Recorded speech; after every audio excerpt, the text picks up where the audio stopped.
Hello, I'm Jessica Ponte and welcome to Foraging Fridays, coming to you right here from Birmingham or Mountain Brook, Alabama on Friday, July 24th. And in these talks, we focus on edible plants that you wouldn't have planted necessarily in your garden. Now, in years past, I would actually like forage through the weeds in my yard, and I kind of exhausted all the ones that just grow as wild weeds. And so this year I'm focusing more on edible plants that you just that don't necessarily grow native as weeds here, but also are ones that you might not necessarily think of planting in your garden. Anyway, I also give bonus points. It's got to be edible, and then bonus points if it has health benefits, and if it's attractive and easy to grow, and if it's great for our pollinators. And today's plant checks all those boxes. It's called anise hyssop, or also pronounced anise hyssop, not to be confused with anise seed, which is a totally different plant and totally different plant family. However, it has the same compound in it, which gives it a similar black licorice sweet flavor and also similar health benefits. So some of those health benefits are, it is great for congestion. So if you have a cough or a cold, it will help break up any of that congestion, thin it out, loosen it, and help you cough it up.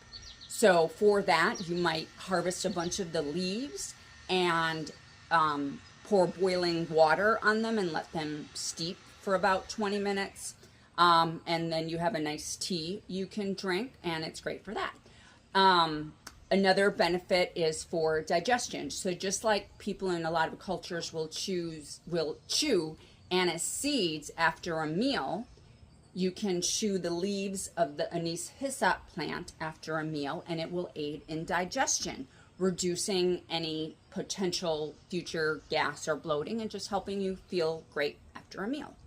The leaves of the anise hyssop plant can also be made into a poultice for any skin issues, but I don't really know enough about that, so I'm going to skip over that, and maybe if you're interested in that, you can research it.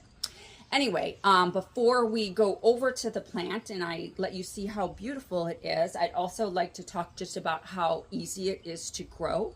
So I purchased some seeds maybe 5 years ago, grew it right from seed, and I planted it both in pots and in the ground. It can spread a little bit, which is nice, but it's not invasive. It's nothing you have to be concerned about. It's very easy to control. But if you really want to make sure, then you can just keep it in a pot. So at this point, I planted one plant 5 years ago, and now I have several pots of it in front yard and backyard. Anyway, so super easy to grow and great for your health. The way that I generally eat it, consume it personally, I don't often make a tea, but I do frequently when I'm making a salad just come out and snip a few leaves off and slice them up into my salad. And it gives the salad a nice little different kick and a little sweetness. And my philosophy is all things in moderation, and I think having a variety of different plants in your salad is going to be good for your health. So I just like to take a few snips of this, a few snips of that, mix it all in, and make a great tasting salad. So now we'll move over and let you see it. We got a bumblebee on it too. So just as I was saying, these bees just love these flowers, and so I'm so glad that I was able to capture this. Anyway, here is the anise hyssop plant. I have it in a pot here, but you can also grow it straight in the ground. Right now, this little bee is focused on the fresh flowers. Up here, this one was really tall and pretty, but it's kind of dried out now. And anyway, so here it is. And we will move on to showing you the tastiness. Okay, so here's a couple leaves that I picked from the plant. You can just eat them raw. And again,